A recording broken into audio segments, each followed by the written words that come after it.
Art Collins here, getting ready to leave town for a few days, so I thought I would just uh, jot off something quick and not the usual polish that I normally give you in PowerPoint summaries, etc.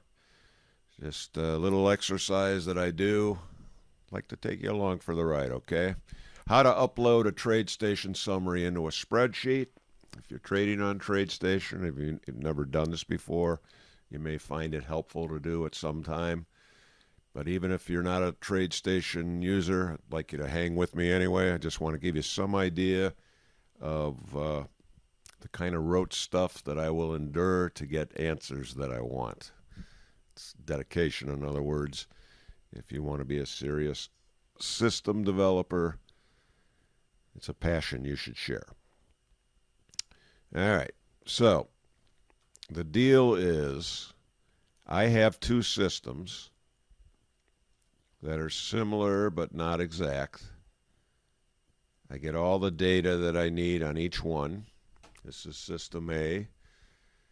Since the beginning of 2010 through Christmas of 2019, it made $50,000. By the way,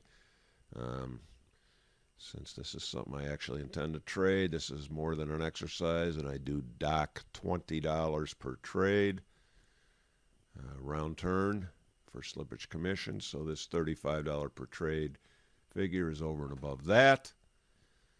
This is the main thing I want to see the comparisons on. The worst drawdown of $4,000 on this particular system, dividing the net profit produced during that time frame by that figure, gives you a percentage, pretty whopping one, that your account would have increased had you started with that worst drawdown amount. So not too shabby of figures on System A. System B, it's a similar system but not exact. This time we have a $3,745 drawdown. Now, if you got two systems that are really closely tracking each other, you're not going to do better when you add your two drawdowns together. You might even make them worse. But if your systems are dissimilar enough, hopefully you get combined drawdowns that are less than the sum of the drawdowns individually. And that's what I'm hoping to find out in my exercise here. All right, so to get this into spreadsheets, what I'm interested in is the trade by trade I want to put in there. You make sure that the trade list tab is the one that's checked on the bottom. You go up to this disk, top left, click it. All right, make sure the trade list is checked. Select pages only, because if you do the entire report, you're going to get all the data. It's going to overwhelm you. I've got a spreadsheet ready to go. XYZ1.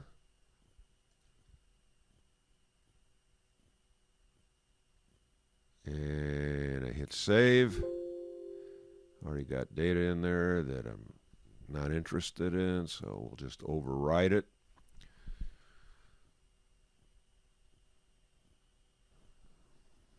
Okay. Let's make sure we got it. XYZ1.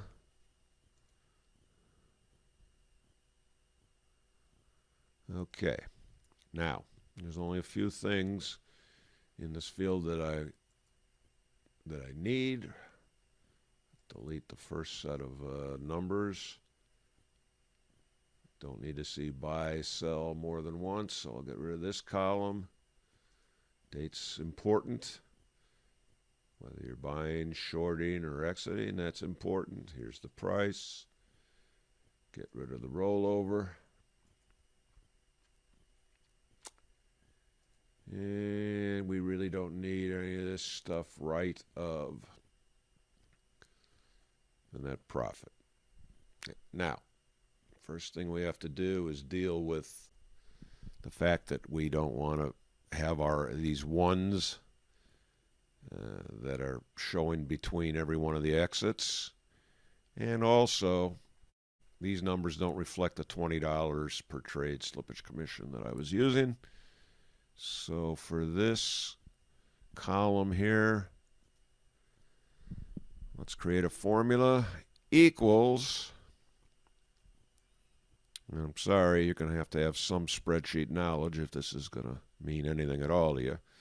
But you can still hang with me just to show the kind of work I go through to get results that I want. Lots of rote stuff. Doesn't bother me at all. Okay, so equals if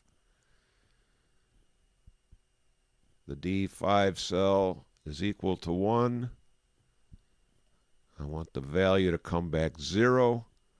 Otherwise, I want D5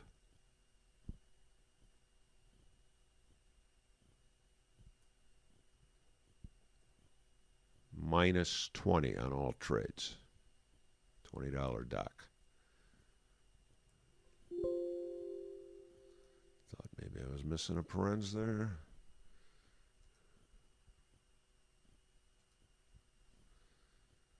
Okay. It's an equal sign, Arthur, not a minus. All right. So that's checking out. That would be 0.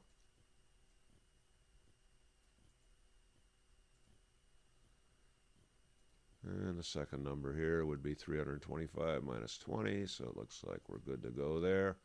Let's do a copy, go to the top, hit the paste.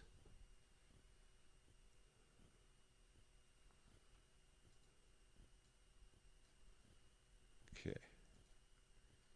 So now we go to spreadsheet 2. All right, again, we want the trade list. Hit select pages, XLS,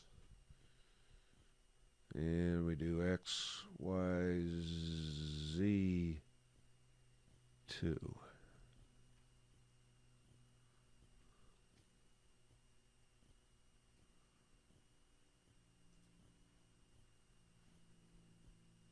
Let's open that one up.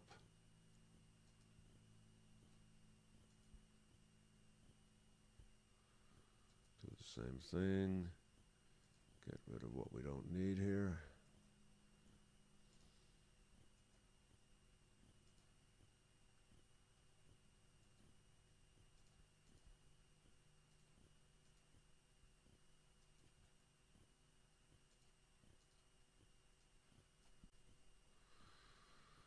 Let's go back to spreadsheet 1. So we can copy that formula.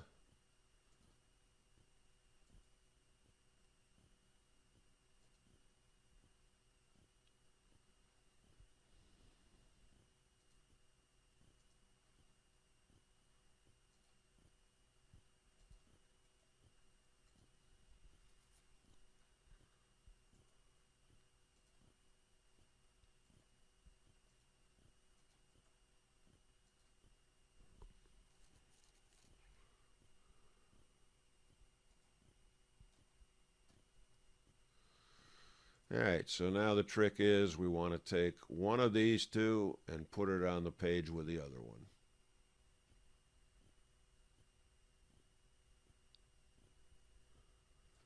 Okay, we don't want to include all these minus 20s here that are keying off blank cells. So we go up to the end of this, December 26th. We hit copy. We go back to spreadsheet 1.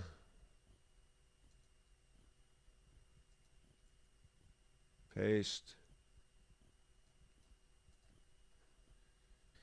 All right, so now I have the 2 in there.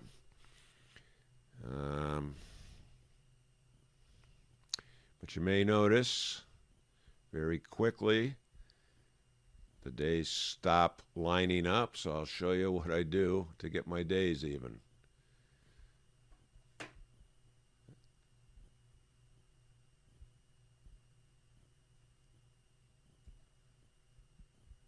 I go from the day here that deviates, and I have to go all the way to the end of it.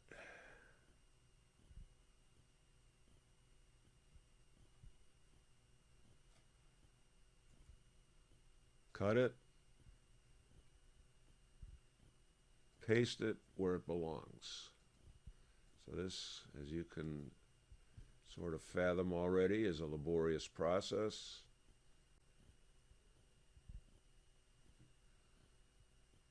Sometimes it's just off by 2 cells, and sometimes it's off by 20. Whatever it is, you got to get them lined up right.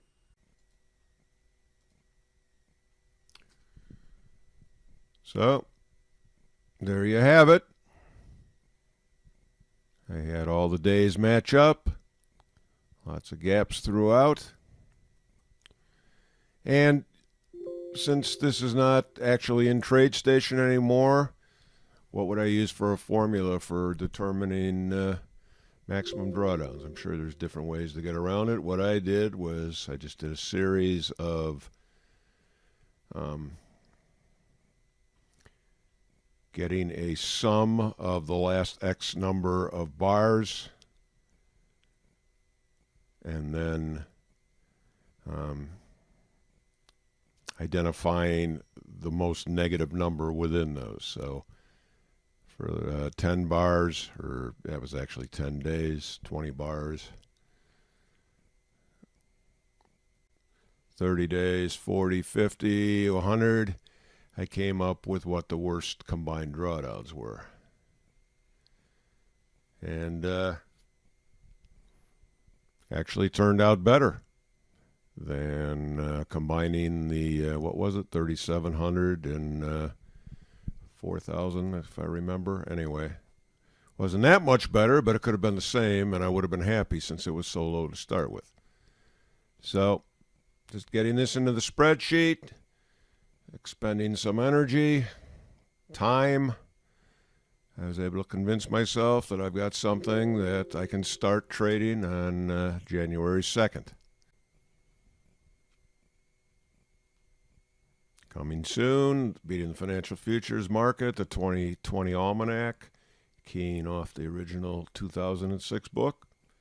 Keep your eye out for that. And I appreciate you joining me. Good luck in the new year to you, trading and otherwise.